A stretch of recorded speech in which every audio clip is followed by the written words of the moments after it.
Revenue శాఖ మంత్రి పొంగులేటి శ్రీనివాసరెడ్డి గారు ప్రవేశపెట్టిన తెలంగాణ భూభారతి భూమిపై హక్కుల రికార్డు చట్టము 2024 ఈ ప్రవేశపెట్టిన చట్టాన్ని సంపూర్ణంగా సమర్థిస్తూ దీనికి సంబంధించిన చర్చను తమరు ఓపికతో ఇది ప్రజలకు సంబంధించిన సమస్య కాబట్టి కొంతమంది సభ్యులు గతంలో వాళ్ళు ఒక అద్భుతమైన ప్రవేశపెట్టిన ధరణి చట్టాన్ని రీప్లేస్ చేస్తూ ఈ కొత్త చట్టం ప్రవేశపెట్టడం ద్వారా తెలంగాణ రాష్ట్రంలో దాదాపుగా యాజమాన్యపు హక్కులున్న 1,52,00,000 ఎకరాల భూములకు సంబంధించిన వివరాలను భద్రపరచడమే కాకుండా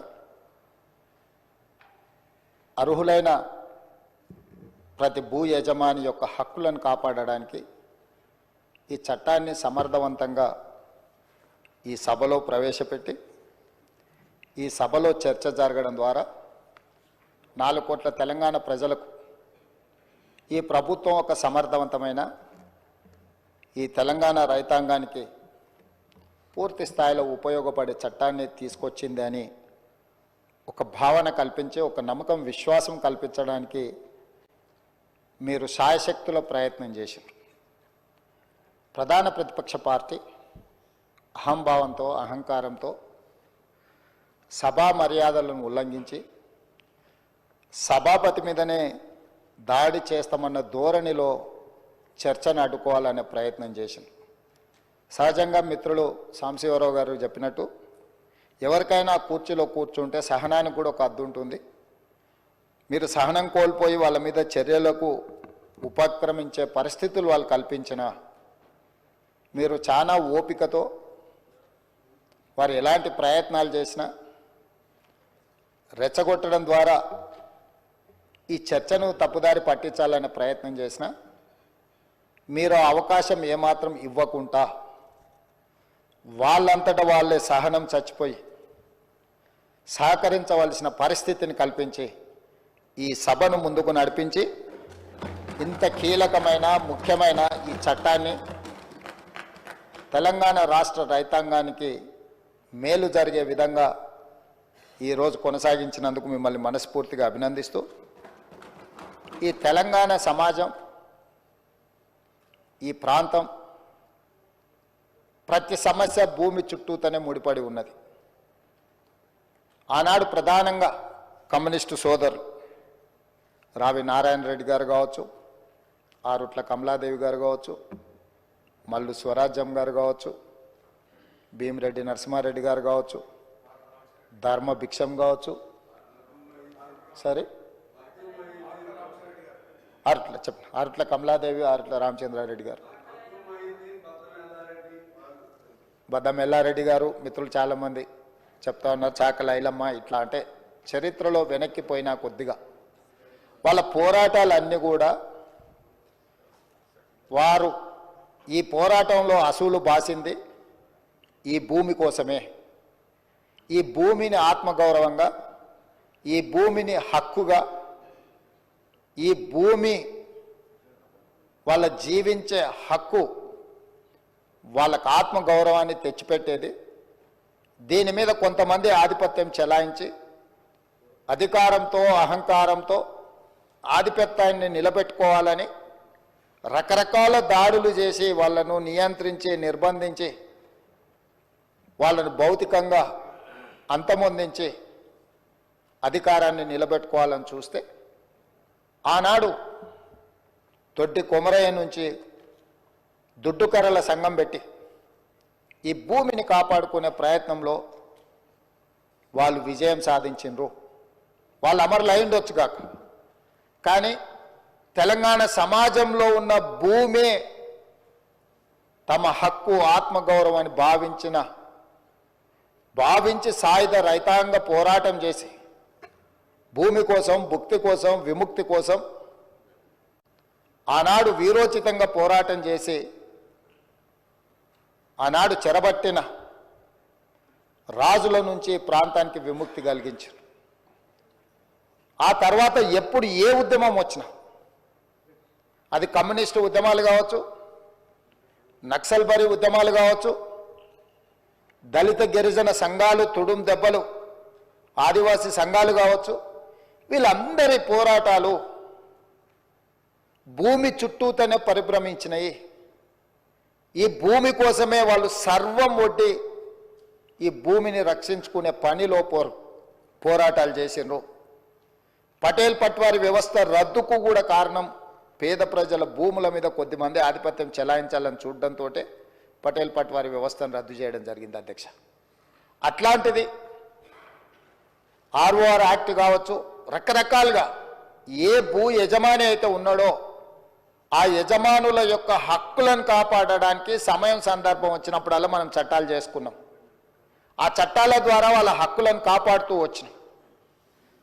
పివి నరసింహారావు గారు, శ్రీమతి ఇందిరాగాంధీ గారు ఉన్నప్పుడు అగ్రికల్చర్ సీలింగ్ యాక్ట్ తీసుకొచ్చి జాగీర్దారుల దగ్గర, జమీందారుల దగ్గర, భూస్వాముల దగ్గర వేలాది ఎకరాలు మూలుగుతుంటే లక్షలాది ఎకరాలను వాళ్ళ దగ్గర నుంచి ప్రభుత్వం సేకరించి భూమి లేని నిరుపేదలకు, ముఖ్యంగా దళితులకు, గిరిజనులకు, ఆదివాసీలకు, బలహీన వర్గాలకు ఈ భూ పంపకాలు, అసైన్మెంట్ పట్టాలు ఇవ్వడం ద్వారా వాళ్ళ ఆత్మగౌరవాన్ని నిలబెట్టి ఆ భూమి మీద వాళ్ళకు జీవించే హక్కును ఆనాటి ప్రభుత్వాలు, శ్రీమతి ఇందిరాగాంధీ గారు వారికి ఇచ్చారు.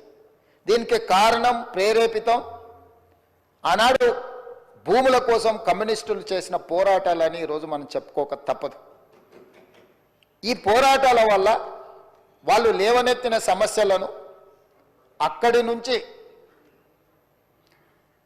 కోనేరు రంగారావు కమిషన్ వరకు కావచ్చుగా, లేదా డాక్టర్ వైఎస్ రాజశేఖర రెడ్డి గారు ముఖ్యమంత్రి ఉన్నప్పుడు నక్సలైట్లతో జరిపిన చర్చల్లో భాగంగా కూడా ఈ భూములకు సంబంధించిన ప్రధానమైన సమస్యలనే లేవనెత్తడం జరిగింది. వీటన్నిటిని దృష్టిలో పెట్టుకొని గత ప్రభుత్వాలు వీలైనంత మేరకు ప్రజలకు మేలు జరిగే విధంగా చట్టాలను సవరించారు.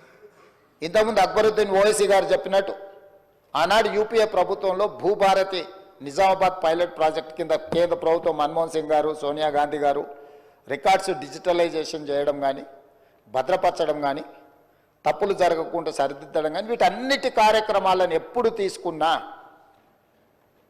నిజమైన భూ యజమాని యొక్క హక్కులను కాపాడాలి.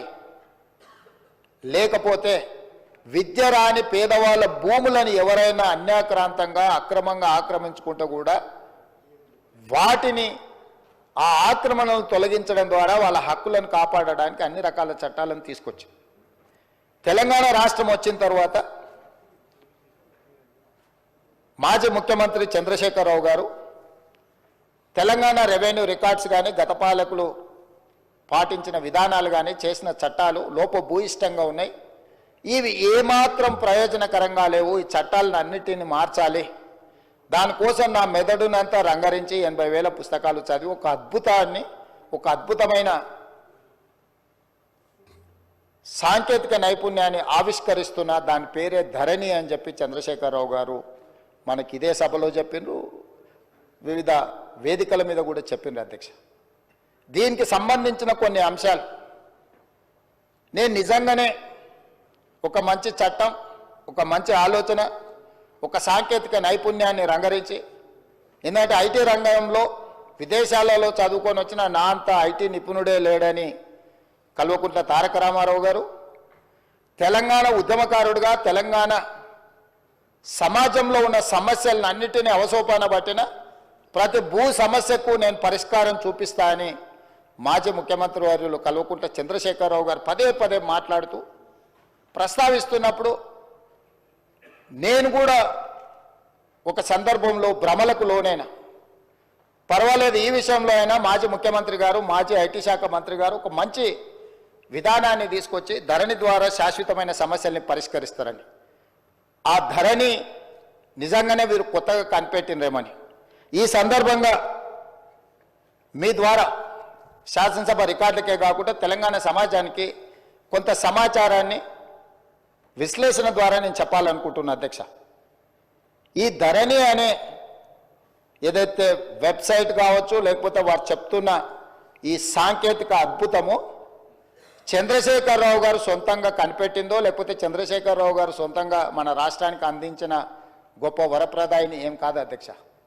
2010 సంవత్సరంలోనే ఒరిస్సా రాష్ట్రం, మన పక్కనున్న రాష్ట్రం, ఈ ధరణి పేరు మీద ఈరోజు తెలంగాణ రాష్ట్రంలో ఏదైతే ఈ ధరణి ఈ మాడ్యూల్ని ఇంట్రడ్యూస్ చేసినో IL&FS సంస్థకు 2010 సంవత్సరంలోనే అక్కడ రిజిస్ట్రేషన్లు చేయడానికి, అక్కడ భూ రికార్డులను పరిశీలించడానికి ఒరిస్సా ప్రభుత్వము నామినేషన్ బేసిస్ మీద వాళ్ళకి టెండర్ ఇచ్చింది అధ్యక్ష.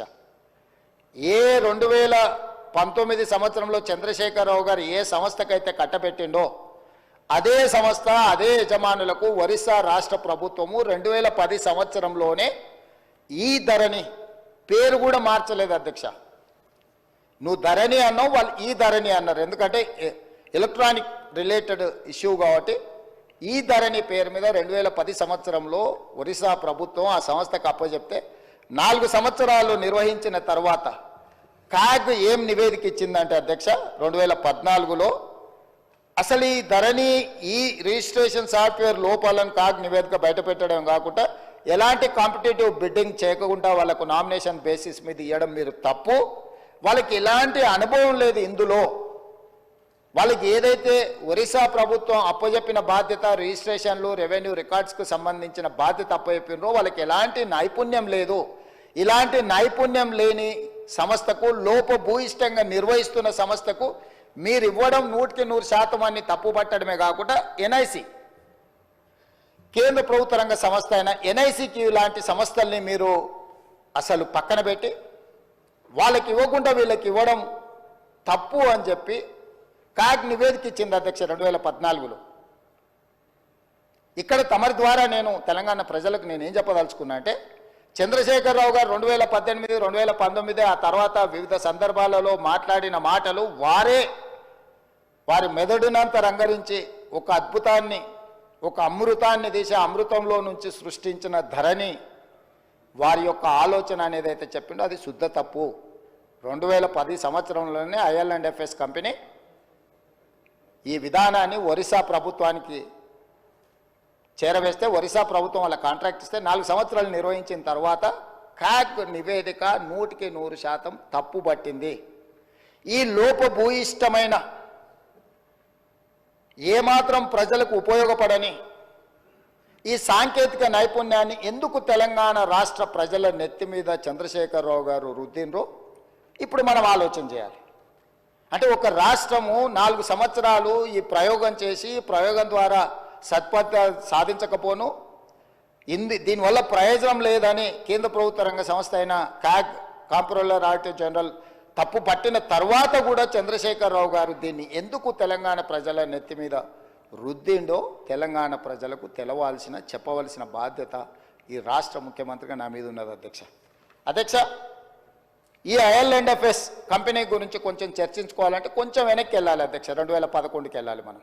2011లో సత్యం కంప్యూటర్ రిలేటెడ్ మేటాస్ అనే సంస్థ, సత్యం రామలింగరాజు గారు ఆనాడు దేశాన్నే కాదు ప్రపంచాన్నే తప్పుదోవ పట్టించి ప్రపంచం ముందు భారతదేశం యొక్క సంస్థలు మోసాలు చేస్తాయని ఏదైతే కేసు వచ్చిందో 2011 సంవత్సరంలో మన పరువు ప్రతిష్టను మంట గలిపిన సత్యం కంప్యూటర్స్, మేటాస్ ఈ సంస్థలన్నీ కూడా ఆ రోజు రామలింగరాజు గారి కేసులో ఇరుక్కొని జైలుకు పోయి ఆ సంస్థలన్నిటిని కూడా దివాలా తీసే పరిస్థితిలో నుంచి ఈ మేటాస్ అనే సంస్థని IL&FS సేకరించింది అధ్యక్ష. సత్యం రామలింగరాజుకు సంబంధించిన సంస్థల్ని IL&FS అనే సంస్థ 2011 సంవత్సరంలో క్రిమినల్ కేసెస్లో ఇరుక్కొని అందులో ఉన్న సంస్థల్ని IL&FS సంస్థ సేకరించింది.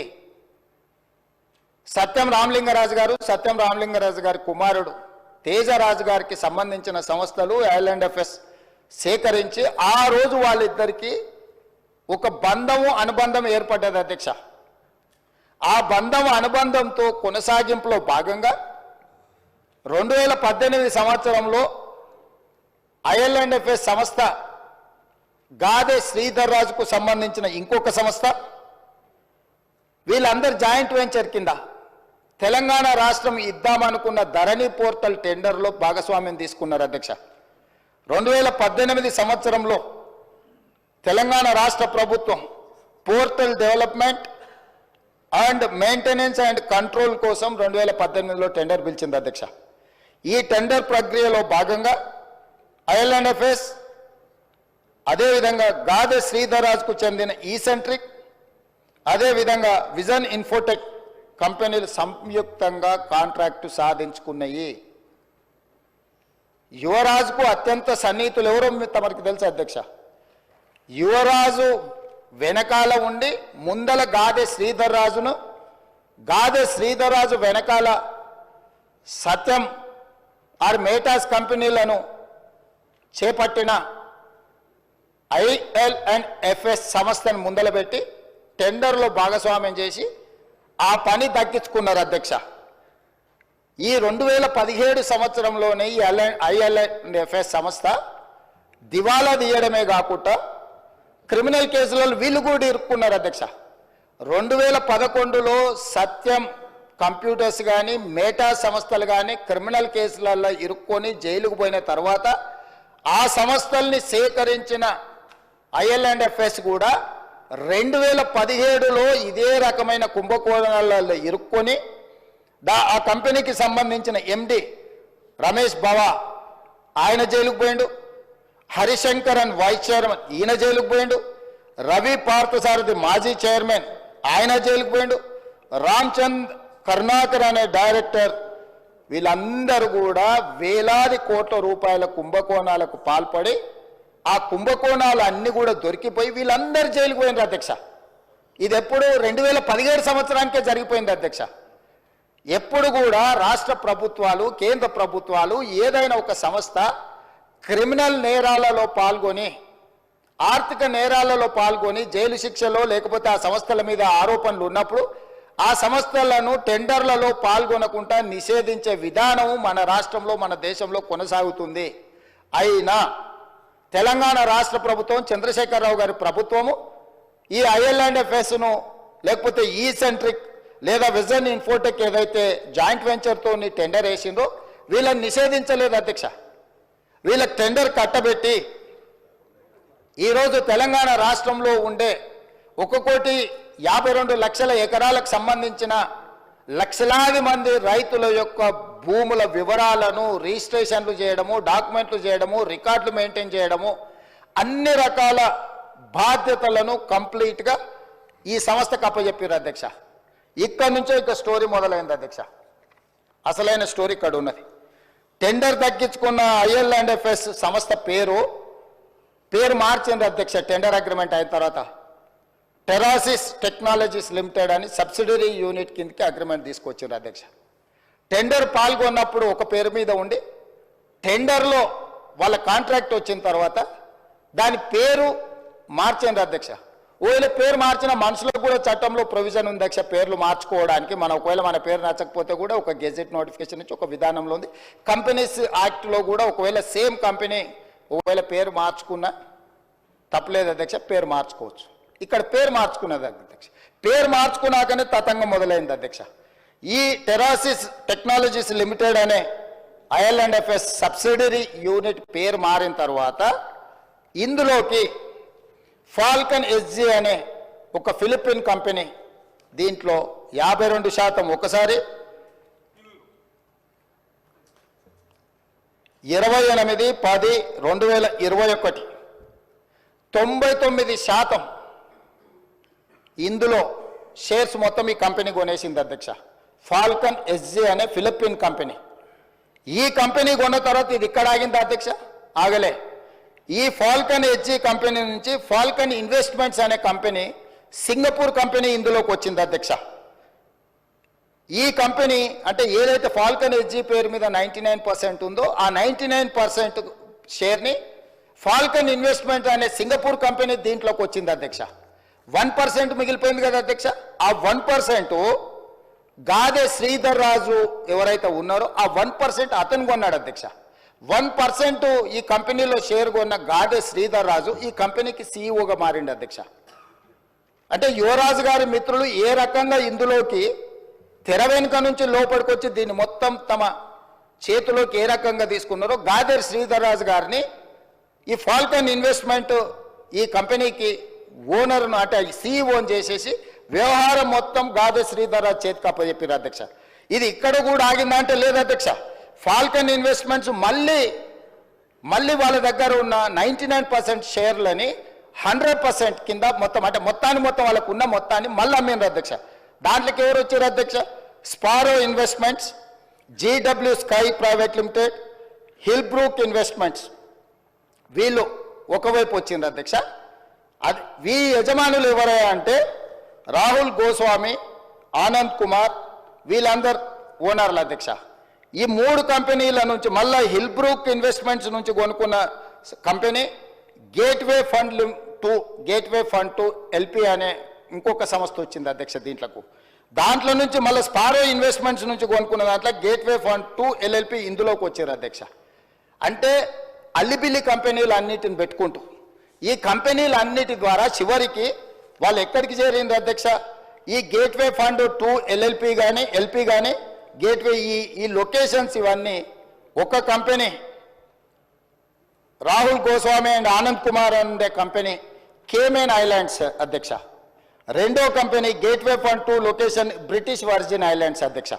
ఈ కంపెనీల గురించి మీకు చెప్పాలంటే అధ్యక్ష, ఏదైనా ఈ ప్రపంచంలో ఆర్థిక నేరాలు చేయడానికి ట్యాక్స్ హెవెన్ కంట్రీస్ అంటారు అధ్యక్ష. ప్రపంచంలో ఏ దేశంలో అయినా ఏ ప్రాంతంలో అయినా ఆర్థిక నేరాలకు పాల్పడే కంపెనీలు ఆ దేశానికి ఎట్లా ఫుల్ ప్రూఫ్ ఉంటుంది అధ్యక్ష? ఆ దేశంలోకి పోయి నువ్వు ఏ దేశంలో ఏ నేరం చేసినా ఆ దేశంతో ఎలాంటి ఒప్పందాలు ఉండవు అధ్యక్ష. అతన్ని పట్టించరు, ఆ కంపెనీ వివరాలు చెప్పరు, దానికి ఏం సంబంధించింది ఏం చెప్పరు అధ్యక్ష. అదేవిధంగా ఇందులోకి గాదర్ శ్రీధర్ రాజు గారు రిలేటెడ్ కంపెనీలు పారాడిమ్ ఇన్నోవేషన్స్ ఎల్ఎల్సి, అదేవిధంగా క్వాంటెల్లా ఐఎన్సి ఈ 2 అమెరికా కంపెనీలు వచ్చినాయి అధ్యక్ష. సో ఎక్కడైతే టెర్రాసిస్ టెక్నాలజీస్ లిమిటెడ్లో బయలుదేరిన మన స్టేట్ అగ్రిమెంటు ఫిలిపిన్ దేశానికి పోయింది, ఫిలిపిన్ దేశాన్ని నుంచి సింగపూర్ దేశానికి పోయింది, సింగపూర్ దేశాన్ని నుంచి మళ్ళీ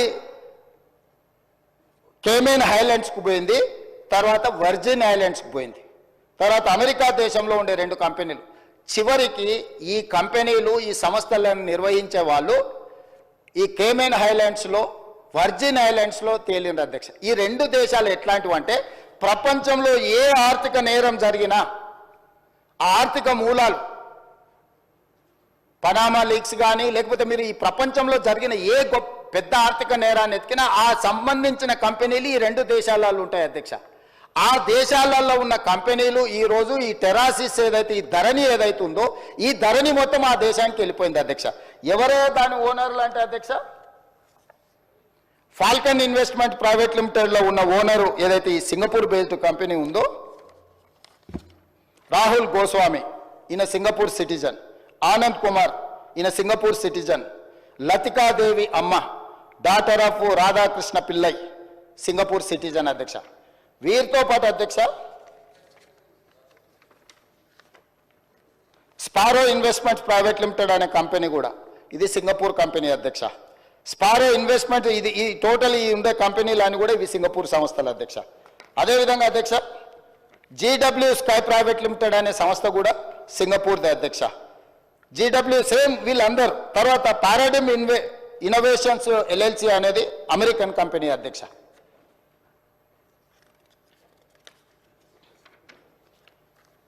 అదేవిధంగా హిల్బ్రూక్ ఇన్వెస్ట్మెంట్స్ అనే లిమిటెడ్ అనే కంపెనీ పేరు చెప్పిన కదా అధ్యక్ష, వర్జిన్ ఐలాండ్స్ బ్రిటిష్ అధ్యక్ష. అదేవిధంగా క్వాంటెల్లా ఐఎన్సి అని చెప్పిన కదా అధ్యక్ష, ఇది అమెరికా కంపెనీ అధ్యక్ష. అదేవిధంగా గేట్వే పార్ట్నర్స్ అని చెప్పిన కదా అధ్యక్ష, గేట్వే పార్ట్నర్స్ 2 లిమిటెడ్ అనేది ఉంది కదా అధ్యక్ష, కేమెన్ ఐలాండ్స్ అధ్యక్ష. అంటే ఈ మొత్తం కంపెనీలు ఈ రోజు నిర్వహిస్తున్న గాదర్ శ్రీధర్ రాజుతో సహా వీళ్ళెవ్వరూ ఈ దేశ పౌరులు కాదు అధ్యక్ష. ఈ రాష్ట్ర పౌరులే కాదు, ఈ దేశంలో పక్క రాష్ట్ర పౌరులైనా పర్వాలేదు అధ్యక్ష. ఎవ్వరు కూడా ఈరోజు ఈ ధరణి పోర్టల్ నిర్వహిస్తున్న టెరాసిస్ కంపెనీ పేరు మీద మొదలయ్యి మారుకుంటూ పేర్లు మారుకుంటూ సంస్థలు మారుకుంటూ దేశాలు మారుకుంటూ ఈరోజు కేమెన్ ఐలాండ్స్కు బ్రిటిష్ వర్జిన్ ఐలాండ్స్కి ఎక్కడికైతే చేరిందో అవి ప్రపంచంలో ఆర్థిక నేరాలకు సంబంధించిన ట్యాక్స్ హెవెన్ కంట్రీస్ అధ్యక్ష. ఆ దేశంలో నేరం చేసిన ఎవడు పట్టుకోలేడు, ఆ దేశం ఎవరికి వివరాలు ఇవ్వదు. ఈరోజు మన ధరణి పోర్టల్ అనేది ఆ దేశానికి ఆర్థిక నేరాలకు పాల్పడే దేశంలో ఉన్న సంస్థ చేతిలోకి మన తెలంగాణ రాష్ట్ర రైతాంగం యొక్క సంపూర్ణమైన వివరాలు ఈరోజు అక్కడికి వెళ్ళిపోయినాయి అధ్యక్ష. ఇది ఘనత వహించిన 80,000 పుస్తకాలు చదివిన తన మెదడంతా రంగరించి తయారు చేసిన అమెరికాకి వెళ్ళి ఐటీలో లక్షల కోట్ల రూపాయలు సంపాదించే ఉద్యోగాన్ని వదులుకొని తెలంగాణను ఉద్ధరిద్దామని వచ్చేసిన the great IT and industries minister mister Kalvakuntla Taraka Rama Rao గారి నేతృత్వంలో పిలిచిన ఈ టెండర్ ఏ సంస్థ పిలిచింది అధ్యక్ష? TSTS, Telangana state technology centre ఆ సర్వీసెస్. అది ఎవరు ఆధ్వర్యంలో? ఐటీ మినిస్టర్ ఆధ్వర్యంలో ఉంటుంది అధ్యక్ష. రెవెన్యూ డిపార్ట్మెంట్కు సంబంధించిన వ్యవస్థను నిర్వహించడానికి టెండర్ పిలవడానికి TSTSకి ఇస్తే TSTS టెండర్ పిలిచి ఆ శాఖ మంత్రి కేటీఆర్ గారు ఈరోజు వీళ్ళందరూ ఇప్పుడు నేను చదివి వినిపించిన వాళ్ళు గాదే శ్రీధర్ రాజు, రాహుల్ గోస్వామి, ఆనంద్ కుమార్ ఇట్లాంటి విదేశీ పౌరులు విదేశీ సంస్థల చేతుల్లో ఉన్న కంపెనీలో ధరణి పోర్టల్ పెట్టడంతో పూర్తిగా భద్రంగా ఎవరికి తెలియకుండా ఇది ఒక కాంట్రాక్చువల్ అగ్రిమెంట్ అధ్యక్ష. రెవెన్యూ డిపార్ట్మెంట్కు భూ యజమాని అయిన నాకు మా ఇద్దరికి సంబంధించిన వ్యవహారం అధ్యక్ష. రెవెన్యూ డిపార్ట్మెంట్లో CCLA దగ్గర నా వివరాలు ఉండాలి. నాకు ఆ సంస్థ రెవెన్యూ శాఖకు మాత్రమే సంబంధం ఇది అధ్యక్ష. నాకు ఇచ్చే పాస్బుక్ అయినా నాకు ఇచ్చే ఏ కాగితమైనా పహాని అయినా ఏదైనా రెవెన్యూ శాఖలో నిర్వహించి రెవెన్యూ శాఖకు సంబంధించిన ప్రభుత్వ అధికారులకు నాకు మధ్యలో ఉన్న ఒప్పందాన్ని ఈరోజు ఒక డిజిటల్ వెబ్సైట్ను నిర్వహించే నెపం మీద ఈ రాష్ట్రంలో ఉన్న అందరి సమాచారాన్ని తీసుకెళ్ళి 2020 అక్టోబర్ వీరు మొదలుపెట్టింది నా నియోజకవర్గంలో అధ్యక్ష. ఈ ధరణి పోర్టల్ని ఆనాడు నేను పార్లమెంట్ సభ్యుడిగా బాధ్యత వహిస్తున్న మల్కాజ్గిరి పార్లమెంటు నియోజకవర్గంలో అక్టోబర్ 29, 2020 నాడు మూడుచింతలపల్లిలో ధరణి పోర్టల్ని మొట్టమొదట చంద్రశేఖరరావు గారు ప్రారంభించారు అధ్యక్ష. ఆ రోజు నుంచి ఈ రోజు వరకు ఈ ధరణికి సంబంధించిన వివరాలను ధరణి పోర్టల్ నిర్వహణ, మన భూములు, మన లావాదేవీలు, మన భూములకు సంబంధించిన సంపూర్ణ సమాచారము ఈరోజు ట్యాక్స్ హెవెన్ కంట్రీస్లో ఉన్న వ్యక్తులు ఈ దేశ పౌరులుగాని వాళ్ళ చేతిలో గాదే శ్రీధర్ రాజు చేతిలో, రాహుల్ గోస్వామి చేతిలో, ఆనంద్ కుమార్ చేతిలో, లకితా దేవమ్మ చేతిలోకి వెళ్ళిపోయింది అధ్యక్ష. అధ్యక్ష నేను మిమ్మల్ని అడుగుతున్నా అధ్యక్ష, రెవెన్యూ శాఖకు నాకు సంబంధించిన సమాచారం మా ఇద్దరి మధ్యలోనే ఉండాల్సిన సమాచారము ఈ సమాచారం అంతా తీసుకెళ్లి ఇతర దేశాలలో ఆర్థిక నేరాలలో ఇరుక్కపోయిన కంపెనీలు ఐర్లాండ్ అఫేర్స్ కానీ లేకపోతే సత్యంతో ఉన్న రిలేషన్ కానీ ఆ కంపెనీలో ఉన్న MDలు, వైస్ చైర్మన్లు లేకపోతే డైరెక్టర్లు అందరూ 2017లోనే ఆర్థిక నేరాలకు పాల్పడి 1,000 కోట్ల రూపాయల కుంభకోణాలలో పాల్పడి జైళ్లలో ఉన్న సంస్థకు చంద్రశేఖరరావు గారు అప్పచెప్పి ఈ తెలంగాణ రైతాంగ సంపూర్ణ సమాచారాన్ని దేశాలు దాటిచ్చింది అధ్యక్ష. ఇవాళ డేటా మీకు తెలుసు కదా అధ్యక్ష ఎంత విలువైందో. ఒక రిజిస్ట్రేషన్ చేయాలంటే అధ్యక్ష నా ఆధార్ కార్డ్ నెంబర్ ఇవ్వాలి, నా బ్యాంకు ఖాతా ఇవ్వాలి, నా టెలిఫోన్ నెంబర్ ఇవ్వాలి. ఇవాళ ఇవన్నీ కూడా ఎన్క్రిప్షన్ అంటే ఒక సీక్రెట్ కోడ్లో ఉండాలి. ఒకవేళ ఆ వెబ్సైట్ నిర్వహించే వాళ్ళు చూడాలనుకున్నా కూడా కనిపించకూడదు అధ్యక్ష. కానీ క్లియర్గా వాళ్ళ దగ్గర డేటా కనిపిస్తుంది అధ్యక్ష. ఈరోజు ఈ నిర్వహణలో ఈ రాష్ట్రంలో 2020 నుంచి ఇప్పటి వరకు జరిగిన ప్రతి ట్రాన్సాక్షన్కు సంబంధించిన ఆధార్ కార్డు, బ్యాంకు ఖాతా నెంబర్, టెలిఫోన్ నెంబర్ అన్ని వివరాలు ఈరోజు పూర్తిగా క్రిస్టల్ క్లియర్గా వాళ్ళ చేతులకు వెళ్ళిపోయి ఇతర దేశాలు, దేశ సరిహద్దులు దాటిపోయి ఇతర దేశాలు ఆర్థిక నేరాలకు పాల్పడుతున్న దేశాలకు మన రాష్ట్రంలో ఉన్న సంపూర్ణమైన రెవెన్యూ సమాచారం అని తెలిపోయింది అధ్యక్ష. ఇది ఎంత తీవ్రమైన నేరం అంటే ఈ నేరానికి శిక్ష అనేది ఏ స్థాయిలో విధించాలనో చట్టాలన్నిటిని కూడా చదవాల్సిన పరిస్థితి ఈరోజు ఈ రాష్ట్రంలో చంద్రశేఖరరావు గారు కల్పించారు అధ్యక్ష. అధ్యక్ష ఈరోజు ఇంత నమ్మకంగా ఒక ప్రభుత్వం మీద నమ్మకం ఉండి ప్రజలు తమ సంపూర్ణమైన సమాచారాన్ని ప్రభుత్వం దగ్గర పెడితే ఆ ప్రభుత్వంలో ఉన్న పెద్దలు ఆ నమ్మకాన్ని వమ్ము చేసి తెలంగాణ ప్రజలకు ద్రోహం చేసి మోసం చేసి సంపూర్ణ సమాచారాన్ని క్రిమినల్స్ చేతుల క్రిమినల్ కేసెస్ ఎదుర్కొంటున్న కంపెనీల చేతులకి సంపూర్ణంగా సమాచారాన్ని బదిలీ చేసిందంటే దీని మీద ఏ రకమైన విచారణ చేయాలనో తెలంగాణ సమాజం ఆలోచించాలి, ప్రతిపక్షాలు అందరూ కూడా ఆలోచించాలి. అధ్యక్ష ఈ కంపెనీలు అన్నిటిని కూడా ఏ ఒక్క కంపెనీ కూడా ఈ దేశంది కాదు అధ్యక్ష. ఇవాళ ఈ సాంకేతిక నైపుణ్యం ధరణియో లేకపోతే ఐలాండ్ అఫేర్స్ కాదు అధ్యక్ష. ఎప్పుడో తెలంగాణ రాష్ట్రంలో ఉమ్మడి రాష్ట్రంలో ఈ దేశంలోనే ఎన్ఐసి వెబ్ ల్యాండ్ అనే ఒక వెబ్సైట్లో సంపూర్ణమైన ఇట్లాంటి డిజిటల్ వ్యవస్థ కేంద్ర ప్రభుత్వం పరిధిలో ఉన్న ఎన్ఐసి దగ్గర సంపూర్ణంగా ఉంది అధ్యక్ష. ఇవాళ గుడ్ గవర్నెన్స్ మన దగ్గర ఉంది అధ్యక్ష. మనం లక్షలాది రాష్ట్రాల దేశాల పరీక్షలు మనం నిర్వహిస్తున్నాం అధ్యక్ష. మరి చెన్నారెడ్డి మానవ వనరుల విభాగంలో అద్భుతమైన సాంకేతిక నైపుణ్యం ఉన్న వ్యవస్థ మొత్తం మన ప్రభుత్వంలో ఉంది అధ్యక్ష. మనమే ఇతర దేశాలకు ఆదర్శంగా ఉండేటట్టు, ఇతర రాష్ట్రాలకు ఆదర్శంగా ఉండేటట్టు మనం తీసుకున్న నిర్ణయాలను ఈరోజు పక్కదో పట్టించి కేంద్ర ప్రభుత్వ రంగ సంస్థ అయిన ఎన్ఐసికి కూడా ఇవ్వకుండా గాదే శ్రీధర్ రాజుకు ఈరోజు అప్పచెప్పడం ద్వారా మన సంపూర్ణమైన సమాచారాన్ని ఇతర దేశాలకు పంపించారు అధ్యక్ష. అందుకే నేను అడుగుతున్నా అధ్యక్ష, టెరాసిస్తో మొదలైన ఈ లావాదేవీ టెండర్లో సక్సెస్ అయిన IL&FS సంస్థ నుంచి ఫాల్కన్ ఎడ్జి సింగపూర్ కంపెనీకి ఎట్లా పోయింది, ఫిలిపిన్ కంపెనీకి ఎట్లా పోయింది, అక్కడ నుంచి ఫాల్కన్ ఇన్వెస్ట్మెంట్స్కి ఎట్లా పోయింది, అక్కడ నుంచి స్పారో ఇన్వెస్ట్మెంట్స్కి ఎట్లా పోయింది, అక్కడ నుంచి JW స్కై ప్రైవేట్ లిమిటెడ్కి ఎట్లా పోయింది, అక్కడ నుంచి గేట్వే ఫండ్ 2 LPకి ఎట్లా పోయింది, అదేవిధంగా హిల్బ్రూక్ ఇన్వెస్ట్మెంట్ సంస్థకి ఎట్లా పోయింది, అదేవిధంగా పారాడిమ్ ఇన్నోవేషన్స్ LLCకి ఎట్లా పోయింది, అదేవిధంగా క్వాంటెల్ INCకి ఎట్లా పోయింది. ఇవన్నీ సంస్థలు టాక్స్ 7 కంట్రీస్ అయిన ఈరోజు కేమెన్ ఐలాండ్స్ కానీ లేకపోతే బ్రిటిష్ ఐలాండ్స్ కానీ ఈ సమాచారం చేరిన తర్వాత ఇంకా అద్భుతమైన ఎన్నికల ముందు చంద్రశేఖరరావు గారు వాదించడమే కాకుండా మేము దీన్ని మార్పు తీసుకొస్తాము అని చెప్తే మమ్మల్ని అందరినీ కూడా బంగాళాఖాతంలో వేయమని వారు తిట్టిండ్రు అధ్యక్ష. అసలు వారు ఒంటి కాళ్ళ మీద ఎగురుతున్నప్పుడు నేను ఆశ్చర్యపోయినా.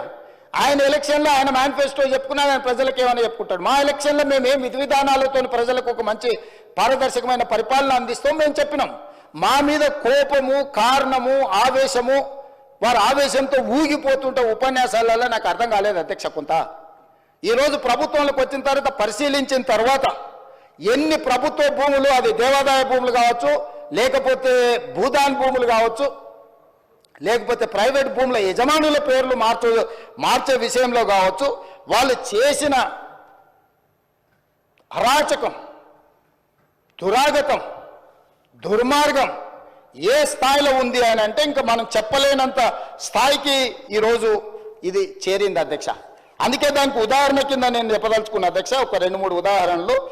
ఏ చట్టం అయితే ఈ టెండర్ అగ్రిమెంట్ ప్రకారం అధ్యక్ష, ఈ టెరాసిస్ కాంట్రాక్ట్ అగ్రిమెంట్ అధ్యక్ష 9.20 అగ్రిమెంట్ క్లాజ్లో ఉన్నది అధ్యక్ష. ద ఐఏ అంటే implementing agency should to be the best of his efforts, avoid any change in the organization structure proposed for execution of this contract or replacement of any manpower resource appointed.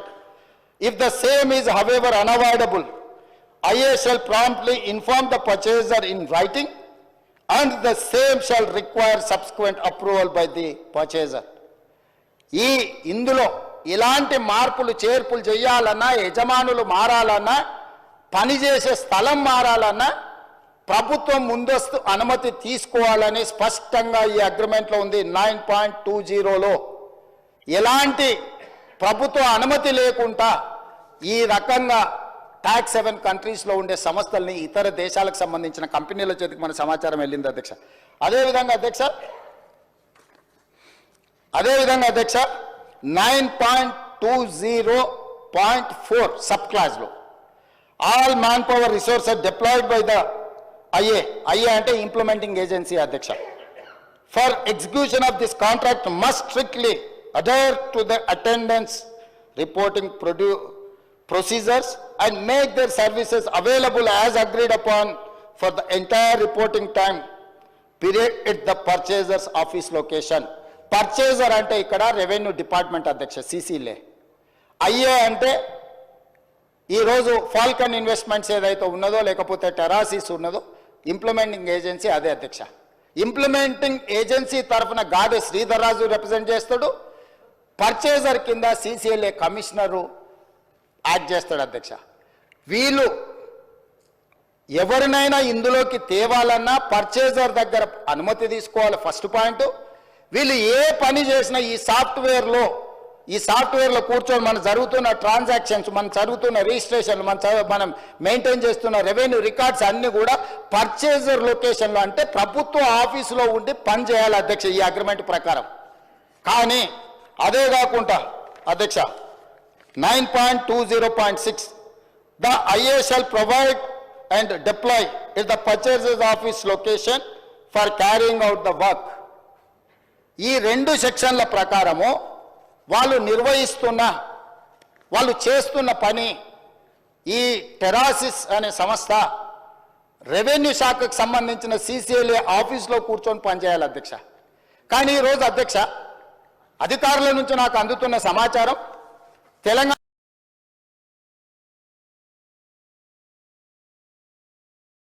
రాష్ట్రంలో ప్రభుత్వ కార్యాలయంలో లేదు, బయట ఉన్నది. పక్క రాష్ట్రం నిర్వహించారు, ఢిల్లీని గుర్గావ్ నుంచి నిర్వహించారు, ఈశాన్య రాష్ట్రాల నుంచి నిర్వహించారు.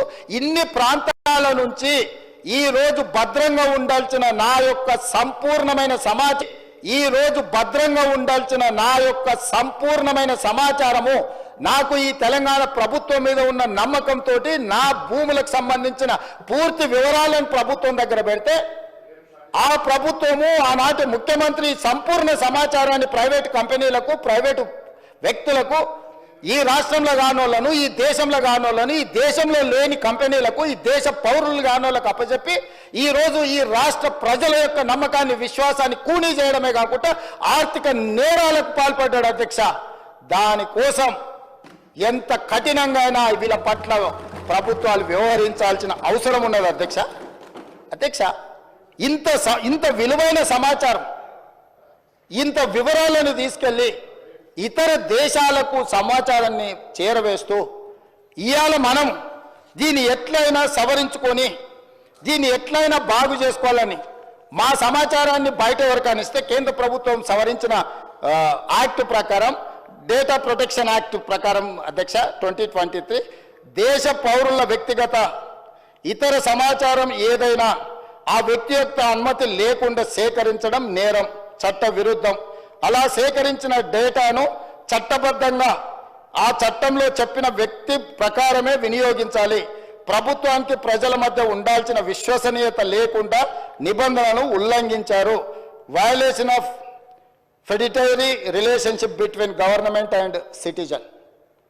కేంద్ర ప్రభుత్వము వ్యక్తుల సమాచారాన్ని గోప్యంగా ఉంచాలి. వ్యక్తుల సమాచారాన్ని ప్రభుత్వం ఏదైనా పథకం కోసం కానీ ఏదైనా అంశంలో సేకరించినప్పుడు ఆ వ్యక్తి అనుమతి లేకుండా, ఆ వ్యక్తికి తెలవకుండా ఎవరికి ఇవ్వకూడదని మన చట్టాలు చెప్తున్నాయి అధ్యక్ష. మరి ఈరోజు లక్షలాది మంది, కోట్లాది మంది చేసుకున్న రిజిస్ట్రేషన్లు, డాక్యుమెంట్లు, ఆధార్ కార్డు, బ్యాంకు ఖాతాలు, టెలిఫోన్ నెంబర్లు టోటల్గా చంద్రశేఖరరావు గారు, అదేవిధంగా కల్వకుంట్ల తారక రామారావు గారు, వాళ్ళ అనుంగు సహచరులైన గాదె శ్రీధర్ రాజు చేతి ద్వారా రాహుల్ గోస్వామి నుంచి మొదలు పెడితే ఈ రకరకాల వ్యక్తుల చేతులకు ఇతర దేశాలకి సమాచారాన్ని అంతా పంపించారు అధ్యక్ష. ఎందుకు ఈరోజు సంవత్సరం మొత్తం సాంకేతిక నిపుణులతో, రాజకీయ పార్టీలతో, రైతు కూలీ సంఘాలతో ప్రతి ఒక్కరితో ఎందుకు చర్చించినాం అధ్యక్ష? ఇంత తీవ్రమైన నేరం జరగడానికి అవకాశం కలిగించిన ధరణి, చంద్రశేఖరరావు, తారక రామారావు గారి విషయంలో ప్రభుత్వం స్పష్టమైన విధానంతో ముందుకు వెళ్ళాలని మా రెవెన్యూ శాఖ మంత్రి గారు కొన్ని వందల మీటింగులు పెట్టిండు అధ్యక్ష. ఇది ఆషామాషిగా ఈ చట్టం ఈరోజు సభ ముందుకు రాలేదు అధ్యక్ష. ఈ చట్టం ఈరోజు ఈ సభ ముందుకు వచ్చిందంటే ఎన్నో నిద్రలేని రాత్రులు, కొన్ని వందల గంటలు ఈ అధికారులు, వీళ్ళు, మేమందరం, నా పాత్ర పరిమితమే. వాళ్ళు చేస్తున్న పనిని ప్రోత్సహించడం ముఖ్యమంత్రిగా నేను చేసిన పని. కానీ ఇక్కడ కూర్చున్న అధికారులు కానీ, కమిటీ కానీ, రిటైర్డ్ ఆఫీసర్స్ కానీ, రిలేటెడ్ కన్సర్న్ మినిస్టర్ కానీ వాళ్ళు కొన్ని వందల గంటలు, రోజుల కొద్దీ దీని మీద చర్చించి దీన్ని క్షుణ్ణంగా పరిశీలించి ఈ భూభారతి 2024 చట్టాన్ని సభలోకి తీసుకొచ్చినాం అధ్యక్ష. ఈ సభలోకి తెచ్చి దీని పట్ల ఒక మంచి చర్చ జరగడం ద్వారా సంపూర్ణమైన విశ్వాసాన్ని ఇవ్వాలి. మేము వచ్చిన తర్వాత వాళ్ళ కాంట్రాక్టు పూర్తి చేసి ఎన్ఐసికి బదిలీ చేసినాం అధ్యక్ష. నిన్నమననే వాళ్ళకి టెండర్ అగ్రిమెంట్ ఉండి బదిలీ చేయని పరిస్థితుల్లో నాకు తెలిసి ఒక నెల అయినట్టు కేంద్ర ప్రభుత్వానికి సంబంధించిన సంస్థకు ఈ సమాచారాన్ని బదిలీ చేసి ఇవాళ సంస్థ టెరాసిస్ అనే సంస్థ గాదే శ్రీధర్ రాజు ఎన్ఐసికి సహకరిస్తలేడు. ఎందుకంటే ఈ డేటా మొత్తం ట్రాన్స్ఫర్ చేయాలి. ప్రభుత్వ రంగ సంస్థ దాన్ని నిర్వహించాలి అని అంటే తన దగ్గర ఉన్న సమాచారాన్ని మొత్తం ఈ కేంద్ర ప్రభుత్వానికి బదిలీ చేస్తే తప్ప, కేంద్ర ప్రభుత్వ రంగ సంస్థకు బదిలీ చేస్తే తప్ప ఈరోజు అది నిర్వహించలేని పరిస్థితి.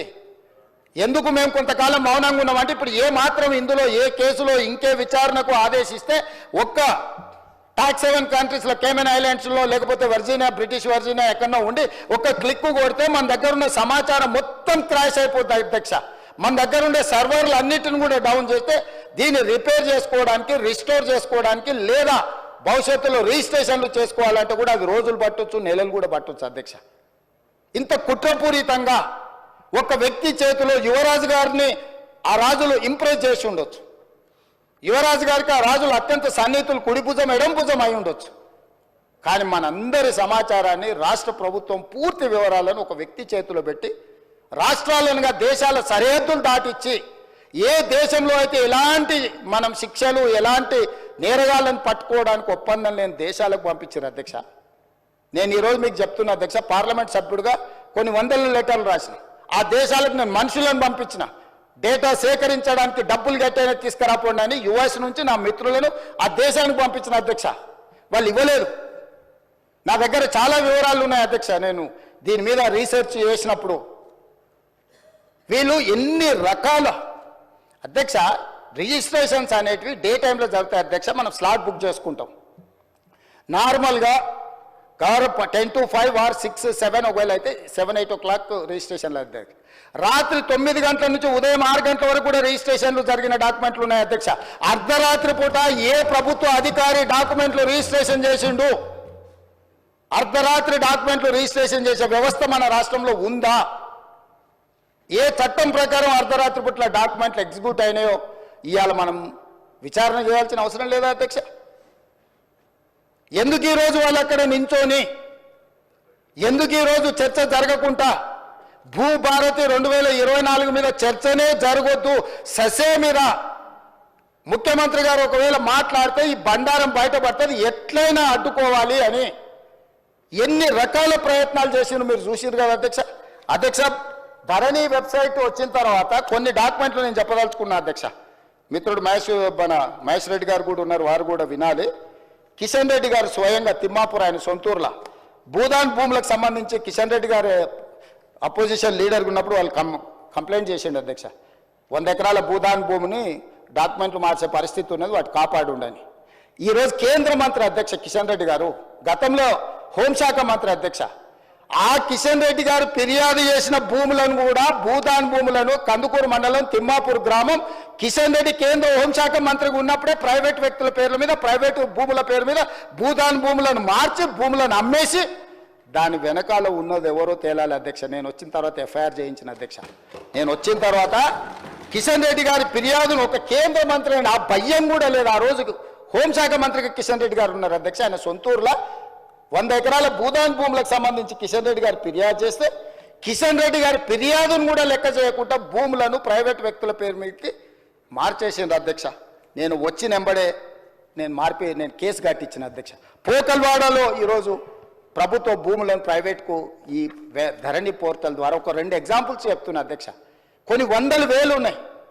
రంగారెడ్డి, సంగారెడ్డి, మేడ్చల్ లాంటి జిల్లాలే కాదు ఇతర ప్రాంతాలలో కొన్ని వేల ఎకరాల ప్రభుత్వ భూములను యజమానుల పేర్లు మార్చడమే కాదు కొత్త అన్ని తయారు చేసి వాటి అన్నిటిని కూడా సిద్దిపేట రకరకాల ఒక్క దగ్గర అని కాదు, నాగారము ఒక ప్లేస్ అని కాదు అధ్యక్ష.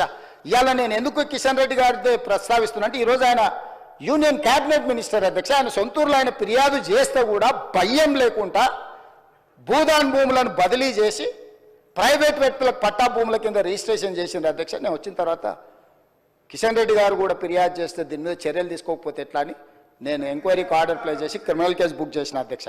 ఇట్లా ప్రతి దగ్గర ఒక్కొక్కటి కాదు అధ్యక్ష, పోకల్వాడలో కానీ ఇతర ప్రాంతాలలో కానీ చాలా ప్లేసులు, చాలా ఎఫ్ఐఆర్లు, కొన్ని మా గంధంగూడ విలేజ్ కానీ, ఇవి నేను వచ్చిన తర్వాత కొన్ని నా దృష్టికి వచ్చిన వాటిని ఈరోజు నేను ఈ క్రిమినల్ కేసులు ప్రభుత్వ భూములను, ప్రైవేట్ భూములను, ప్రైవేట్ అయితే ఇప్పుడు ఈ వెబ్సైట్ ఓనర్కి ఎంత స్వేచ్ఛ ఉందంటే ఏడైనా కూర్చోవచ్చు, ఎప్పుడైనా ఏం కావాలన్నా ధరణి పోర్టల్కి వెళ్ళిపోయి మహేశ్వర్ రెడ్డి గారి పేరు మీద ఉన్న భూమిని శంకర్ గారి పేరు మీదకి మార్చవచ్చు, శంకర్ గారి పేరు మీద ఉన్న భూమి రేవంత్ రెడ్డి పేరు మీదకి మార్చవచ్చు, 30 ఎకరాలు ఉన్న భూమిని 3 ఎకరాలు చేయొచ్చు, 3 ఎకరాలు ఉన్న భూమిని 3 గుంటలు చేయొచ్చు. ఏం కావాలన్నా స్వైర విహారం చేసే అధికారం వాళ్ళకి ఇచ్చి, ఆ ప్రైవేట్ ఏజెన్సీలకు ఇచ్చి, ఇవాళ పూర్తిగా రాష్ట్రంలో ఉండే భూమి అంటేనే భయపడేటట్టు, భూమి అంటేనే మాకు ఉంటుందో ఉండదో అనే అభద్రతా భావనలకు నెట్టేసే ధరణి చట్టాన్ని తీసుకొచ్చి ఈరోజు మొత్తం లోపభూయిష్టంగా వీటిని తయారు చేస్తే, గత సంవత్సరం నుంచి చాలాసార్లు చాలామంది మమ్మల్ని అన్నారు, ఇంకెప్పుడు తెస్తారా మీరు, ఎప్పుడు మీరు కొత్త చట్టం తెస్తారా? అధ్యక్ష, అవగాహన చేసుకోవడానికి కూడా సమయం కావాలి అధ్యక్ష. ఇవాళ ఇంత కీలకమైన, ఇంత ప్రతిష్టాత్మకమైన భూభారతి 2024 చట్టం సభలోకి వచ్చినప్పుడు ప్రధాన ప్రతిపక్షం బాధ్యత ఏంది అధ్యక్ష? ధరణి నిజంగా అద్భుతమే అయితే భూభారతి లోపభూయిష్టమో రాజకీయ కారణాల చేత వెళ్ళి ప్రభుత్వం ప్రవేశపెడితే మమ్మల్ని అడగాలి, మమ్మల్ని కడగాలి, మమ్మల్ని అన్ని రకాలుగా నిలదీయాలి కదా అధ్యక్ష. ప్రతిపక్ష నాయకుడు వారు సభలోకి రావాలి కదా. ఎందుకంటే మా అందరికంటే వారికి ఉద్యమకారుడికి ఎక్కువ అవగాహన ఉంది. 80,000 పుస్తకాలు చదివినాను వారు పదే చెప్పినప్పుడు ఆ 80,000 పుస్తకాల యొక్క సారాంశాన్ని రంగరించి వారి మెదడును కూడా కరిగించి వారు సృష్టించిన అద్భుతం, అమృతం, ఆ ధరణి గురించి వారు వచ్చి లేదా వాళ్ళ పార్టీ తరఫున సంపూర్ణంగా మాట్లాడుంటే బాగుండేది కదా అధ్యక్ష. అది ఈ మాట్లాడితే, ఈ భూభారతి మీద చర్చ జరిగితే వాళ్ళ భూభాగవతం బయటపడుతుంది, వాళ్ళ బండారం బయటపడుతుంది. మళ్ళీ ఇంకొక కొత్త విచారణలను, కేసులను ఎదుర్కొని జైలుకు వెళ్లాల్సి వస్తుంది. కాబట్టి ఎట్టి పరిస్థితుల్లో ఇది చర్చ జరగొద్దని ఒక తొండి పంచాయతీ తీసుకొచ్చి పెట్టారు అధ్యక్ష. బీఎస్సీ జరిగింది, బిజినెస్ అడ్వైజరీ కమిటీ మీటింగ్ తమరి నాయకత్వంలో జరిగింది. మేము అందరం కూడా వచ్చినాం. గంటల కొద్దీ మాట్లాడినాం. ఆ రోజు 9 అంశాలతో కూడుకున్న రిప్రజెంటేషన్ వాళ్ళు తీసుకొచ్చి మీకు ఇచ్చిండ్రు అధ్యక్ష. ఈ అంశాల మీద మేము చర్చించాలనుకుంటున్నాం, వీటిని తీసుకెళ్ళండి. 9లో ఈ ఫార్ములా ఈ కార్ రేసింగ్ గురించి అడిగినరా అధ్యక్ష? ప్రస్తావన తీసుకొచ్చిరా? పోని వాళ్ళు ఈరోజు ఏమాదం తెస్తారు, ఎఫ్ఐఆర్ 2 రోజుల కింద అయింది కాబట్టి మాకు ముందు తెలియదు అధ్యక్ష. 2023 డిసెంబర్ నుంచి డిసెంబర్ 7 తారీఖు మా ప్రభుత్వం ఏర్పాటు చేసి నేను బాధ్యత తీసుకున్న రోజు 3-4 రోజుల తర్వాత ఆ ఎఫ్ఈఓ సంబంధించిన ప్రతినిధి నా దగ్గరకు వచ్చి, గతంలో మేము కేటీఆర్తో ఈ రకమైన ఒప్పందాలు చేసుకున్నాం, మాకు లావాదేవీలు ఉన్నాయి, మాకు వ్యవహారం ఉంది, దీన్ని కొనసాగించాలని నా దగ్గరకు వచ్చిన అధ్యక్ష. ఇప్పటి దగ్గర అక్కడ ఫోటో ప్రదర్శిస్తూ అఫీషియల్గా చీఫ్ మినిస్టర్గా నేను అపాయింట్మెంట్ ఇచ్చిన అధ్యక్ష. ఏ సంస్థ అయినా, ఏ వ్యక్తి అయినా ఈ రాష్ట్రంలో పెట్టుబడులు పెట్టుంటే, ఈ రాష్ట్రంలో ఏదైనా అంశం ప్రస్తావించదలుచుకుంటే ఫ్రీగా ప్రజలకు ప్రజా దర్బార్ నిర్వహించిన అధ్యక్ష. ధూల్పేటలో గుడంబ అమ్ముకునేటోడు కావచ్చు, లేదా ఇంకెక్కడైనా ఏదైనా నేరంలో ఇరుక్కున్న ఆరోపణలు ఎదుర్కొంటున్నాడు కావచ్చు, ముఖ్యమంత్రిగా నా దగ్గర వచ్చి చెప్పుకునే స్వేచ్ఛ ఇచ్చిన అధ్యక్ష. అతను ఎదుర్కొంటున్నది నిజమైన ఆరోపణనేనా, నిజమా కాదా, వాస్తవమా అవాస్తవమా, ఎవరు వచ్చినా చెప్పుకునే స్వేచ్ఛ. నేను నా ఇంటి దగ్గర రోజు వందలాది మంది నేను కలుస్తా అధ్యక్ష. ప్రతిరోజు సెక్రటేరియట్లో మీకు తెలుసు 4 గంటల నుంచి 8 కానీ 9 కానీ ఎన్ని వందల మంది వచ్చినా ప్రతి ఒక్కరిని కలుస్తా, ప్రతి ఒక్కరితో ఫోటో దిగుతా. ఈ ఎఫ్ఈఓ సంస్థకు సంబంధించిన ప్రతినిధి ఈ కార్ రేస్లకు సంబంధించి చర్చించాలంటే నేను అపాయింట్మెంట్ ఇవ్వకుంటే ఎందుకుంటా అధ్యక్ష? ఏముంది అధ్యక్ష? నేను దిగిన ఫోటో అధ్యక్ష, ఆ ఫోటో నేనే దిగిన, వాళ్ళని పిలిచినా నేను. వాళ్ళు వచ్చి కలుస్తామంటే రమ్మన్నా, వచ్చి కలిచారు. కలిసిన తర్వాత ఈ విషయం ప్రస్తావించారు. ఈ విషయం ప్రస్తావిస్తే నేను అడిగిన మాకేం సంబంధమయ్యా, మాకేం సంబంధం, దీంట్లో ప్రభుత్వం ఎందుకు డబ్బులు ఇస్తుందని. లేదు సార్, కేటీఆర్ మేము చీకట్లో మాట్లాడుకున్నాం, అదంతా సెట్ అయిపోయింది సార్, జర్ర మీరు అంటే ఇక వేసేసుకొని వెళ్ళిపోతాం సార్, ఒక 600 కోట్లు జర అని రా సార్ అని వచ్చారు. అనే ముందర ఫస్ట్ అయితే అధికారులను అడుగుదామని చెప్పి ఆయన చెప్పిన తర్వాతనే దీని వెనకాల ఉన్న వ్యవహారం ఏంది అనేది నేను అధికారులను పిలిచి అడిగిన అధ్యక్ష. ఆ ప్రతినిధి వచ్చి నన్ను కలిసి నువ్వు అని అడగకపోతే నా దృష్టికి ఇంత తొందరగా వస్తుండేనో రాకపోతుండో నాకు తెలియదు అధ్యక్ష. నేను ఎందుకు పూర్తి వివరాలు ఇక్కడ చర్చిస్తలేనంటే, ఒకటి ఏసీబీ విచారణ చేస్తుంది, కేసు అయింది. 2 హైకోర్టులో కేటీఆర్ గారు వెళ్ళారు. ఈ 2 శాఖలు నా దగ్గరనే ఉన్నాయి. ఒక శాఖ MAUD HMDA నా దగ్గరనే ఉంది, పోలీస్ శాఖ నా దగ్గరనే ఉంది, విచారణ చేసే శాఖ కూడా నా దగ్గరనే ఉంది. నేను ముఖ్యమంత్రికి సభలో దీంట్లో ఎక్కువ తక్కువ వివరాలు మాట్లాడితే విచారణ అధికారులు దీనికి ప్రభావితానికి లోనయ్యి నా మీద కక్షాపూరితంగా వ్యవహరిస్తుందని తారక రామారావు గారు ఈ అంశాన్ని కోర్టుల అడ్వాంటేజ్ వాడుకుంటాడు అని చెప్పి నేను ఎక్కువ వివరాలు మాట్లాడతలేను అధ్యక్ష. నేను స్పష్టంగా చెప్పదలుచుకున్నా అధ్యక్ష, 2023 డిసెంబర్, నాకు తారీఖు సరిగ్గా గుర్తులేదు, నేను ఆ డేట్లన్నీ తీసిస్తాను. 2023 డిసెంబర్ నుంచి 2024 డిసెంబర్ ఏసీబీ FIR చేసే వరకు క్రొనలాజికల్గా జరిగిన అన్ని వివరాలను తొందరలోనే నేను అందరి ప్రజలకు వివరిస్తా. ఆ సంస్థకు సంబంధించిన ప్రతినిధి నన్ను కలిసి నాకు వాళ్ళు జరిగిన లోపాయకారి ఒప్పందాల గురించి చెప్పి దీన్ని నువ్వు సహకరించాలని అడిగినప్పుడు శాఖ నుంచి సమాచారాన్ని తెప్పించుకొని ఇది తెలంగాణ రాష్ట్ర ప్రజలకు సంబంధించిన సొమ్ము, హైదరాబాద్ నగర అభివృద్ధి కోసం మాత్రమే వాడాలి, కొద్దిమంది దోసుకుంటే కుదరదు అని చెప్పి దాన్ని వివిధ సందర్భాలలో అధికారుల నుంచి సమాచారాన్ని సేకరించి అధికారులకు పై అధికారులు నోటీసులు ఇచ్చి వాళ్ళు ఇచ్చిన రిప్లైల ఆధారంగా దాన్ని విచారణ చేపట్టాలి అని చెప్పి ఈరోజు ఫిర్యాదు చేసినాం అధ్యక్ష. సంవత్సరం నుంచి నానుతున్న సబ్జెక్టు, సంవత్సరం నుంచి పత్రికలలో రాస్తున్న సబ్జెక్టు, సంవత్సరం నుంచి టీవీలలో పేపర్లలో చర్చ జరుగుతున్న సబ్జెక్టు. 4 సమావేశాలు జరిగినాయి అధ్యక్ష. మన ప్రభుత్వం వచ్చినాక తమరి నేతృత్వంలోనే, తమరు స్పీకర్ అయిన తర్వాత ఈ శాసనసభ సమావేశం ఒక్కసారి కాదు 4 సార్లు జరిగింది అధ్యక్ష. ఇది 4వ సమావేశం. 4 సమావేశాలలో ఏ రోజైనా ఫార్ములా ఈ రేస్ గురించి బీఆర్ఎస్ ఎప్పుడైనా మాట్లాడిందా అధ్యక్ష? ప్రపంచంలో ఉండే చంద్రమండలంలో ఉండే ధూళి దుమ్ము గురించి అనకాపల్లి నుంచి అమలాపురం నుంచి అమెరికా వరకు కేటీఆర్ గారు అన్ని విషయాలు మాట్లాడిండు. ట్విట్టర్ పిట్ట రోజు విషయాలను ప్రస్తావించిన ఏ రోజన్నా ఈ ట్విట్టర్ పిట్ట ఈ ఫార్ములా ఈ రేస్ గురించి ఎప్పుడైనా మాట్లాడిండు అధ్యక్ష? ఇవాళ నిన్న సాయంత్రం నుంచి ఎట్టి పరిస్థితుల్లో చర్చ జరగాల్సిందే, ఈ సభను నడవనీయం. ఏంటి అధ్యక్ష దురహంకారం?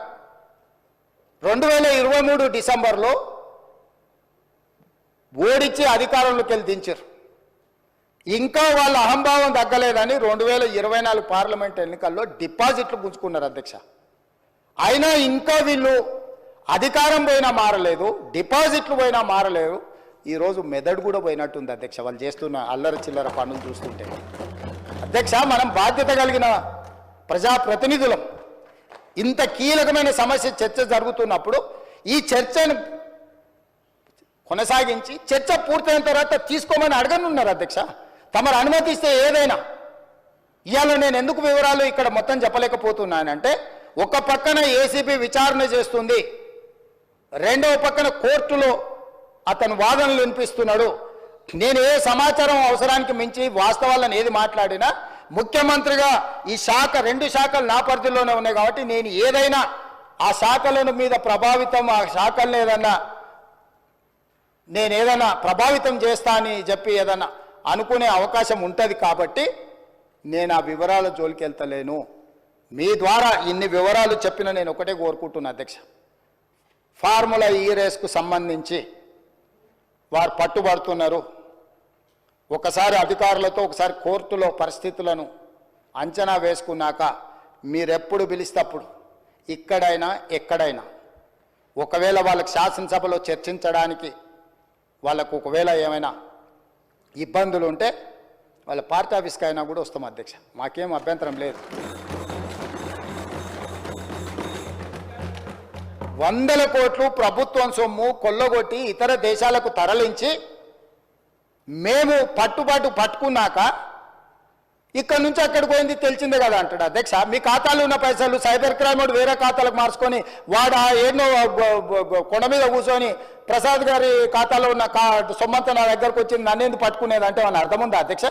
HMDA ఖాతాలో ఉండాల్సిన కోట్ల రూపాయలు లండన్లో ఏదో కంపెనీకి మార్చి ఆ లండన్ కంపెనీ వెనకాల నీకేం లాలుచుందో చెప్పకుండా ముందు ట్రైపార్టీ అగ్రిమెంట్ ఉన్నదాన్ని బైపార్టీ అగ్రిమెంట్ చేసి బైపార్టీ అగ్రిమెంట్ల ఎన్నికల నిబంధనలు ఉల్లంఘించి రాష్ట్ర ప్రభుత్వ విధి విధానాలను ఉల్లంఘించి అన్ని రకాలుగా కోట్ల రూపాయలు. అధ్యక్ష 55 కోట్లు అంటుండు అధ్యక్ష. వీళ్ళు చేసుకున్నది 600 కోట్లు ఇవ్వనికే. 55 కోట్లు ఇవ్వగానే నేను పట్టుకున్నా అధ్యక్ష. 55 కోట్లు ఇవ్వగానే నేను పట్టుకున్నా కాబట్టి 500 కోట్లు మిగిలిపోయినాయి అధ్యక్ష. లేకపోతే నేను జర్ర ఆయన వచ్చిండు కదా చెప్పిన కదా అధ్యక్ష, జర్ర ఊ అని అయిపోతుందని. నేను జర్ర ఊ అంటే 600 పోతుండే అధ్యక్ష.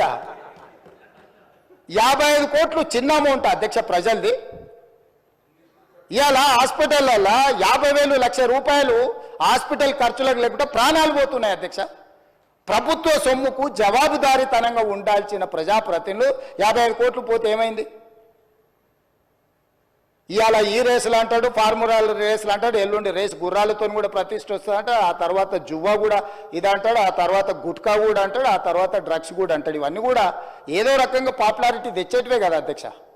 ఫామ్ హౌస్లో డ్రగ్స్ దొరుకుతాయా, మేము పడకపోతే దావత్ చేసుకోవద్దా అంటాడు.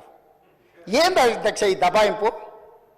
ఏంది పండుగ పూట దీపావళి పండుగ పూట మనం చేసుకుంటే చిచ్చుబుట్లు కాల్చుకుంటాం అధ్యక్ష, సారా బుట్లు పెట్టుకుంటాం అధ్యక్ష. డైరెక్ట్ డ్రగ్స్ కొకేన్ కన్జ్యూమ్ చేసిన వ్యక్తి ఆ ఇంట్లో పట్టుబడితే బయటకు వచ్చి దబాయిస్తాడు. అవును మా బామార్ది గృహప్రవేశం చేసుకుంటే కనీసం కొకేన్ అన్న తీసుకోమా మేము?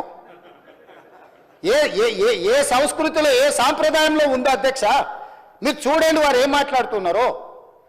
సరే వీళ్ళు ఇట్లా మాట్లాడి ఇప్పుడు నిన్న మీరే చూసారు కదా అధ్యక్ష, పెద్దల శ్రీనివాసరెడ్డి గారు కూడా చెప్పారు, ఔటర్ రింగ్ రోడ్ విషయంలో నువ్వు క్యాన్సిల్ చేసేయి. ఈయన కాదు వెనకాల నుంచి మైక్లో లేడు, ఆయన కూడా అన్నాడు క్యాన్సిల్ చేయాలంటే ఎట్లా చేయాలి అధ్యక్ష? విచారణ చేయకుంటే unilateral cancellation, one side cancellation జరుగుద్దా అధ్యక్ష?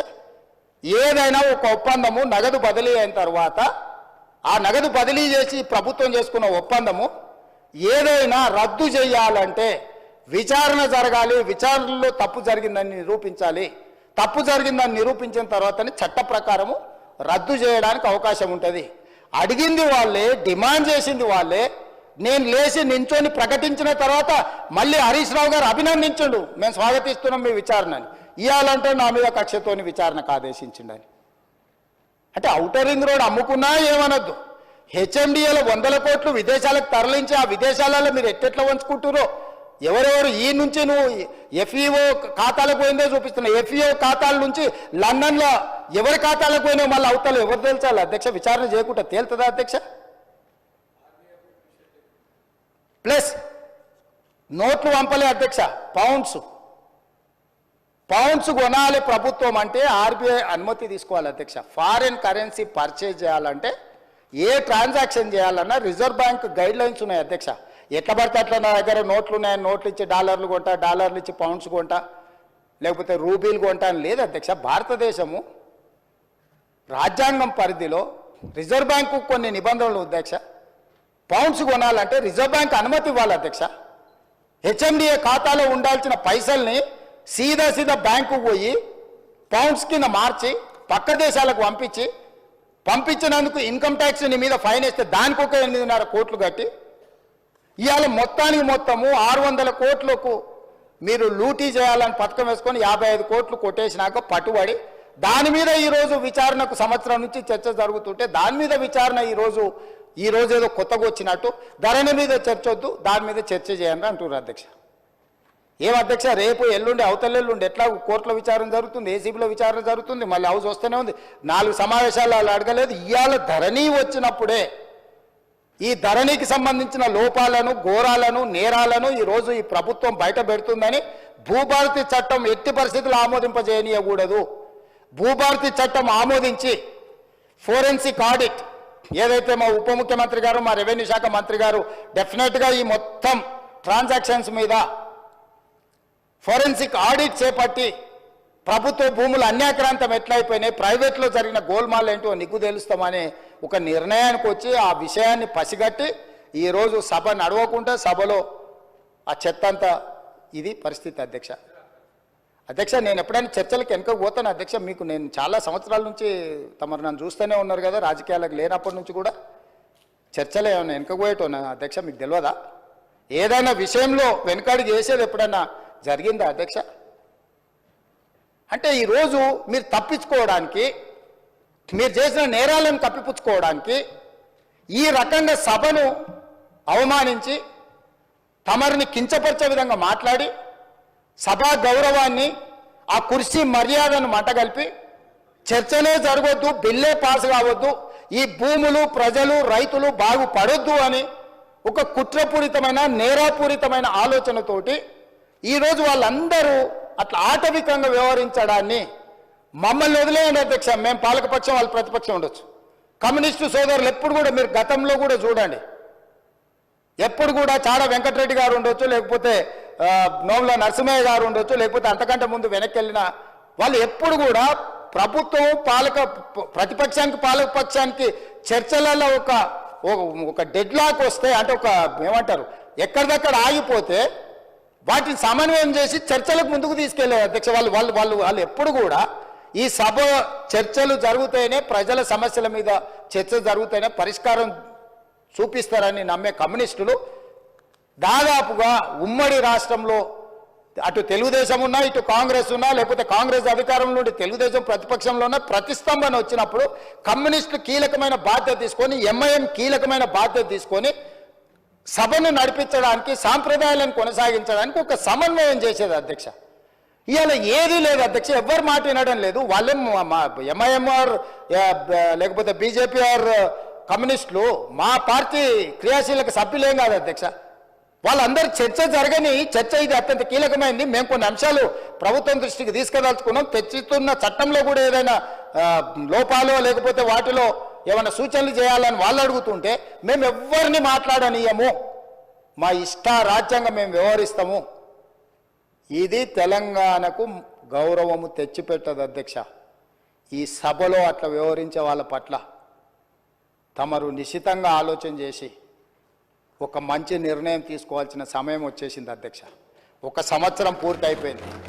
ఇంకా మనం చిల్లర మల్లర వేషాలు వేసుకుంటా 10 సంవత్సరాలలో 100 సంవత్సరాలకు కావాల్సినంత దోసుకొని విధ్వంసం చేసి చర్చనే జరగొద్దు, చట్టమే మారొద్దు, చట్టం మా ఇష్ట ప్రకారమే నడవాలి, మీ ఇష్ట ప్రకారం వద్దు అని 23 డిసెంబర్లో అధికారం కోల్పోయారు, 24 మే జూన్లో డిపాజిట్లు కోల్పోయారు, 24 డిసెంబర్లో మీరు మెదడు కూడా కోల్పోయినట్టుగా అనిపిస్తుంది అధ్యక్ష నాకు.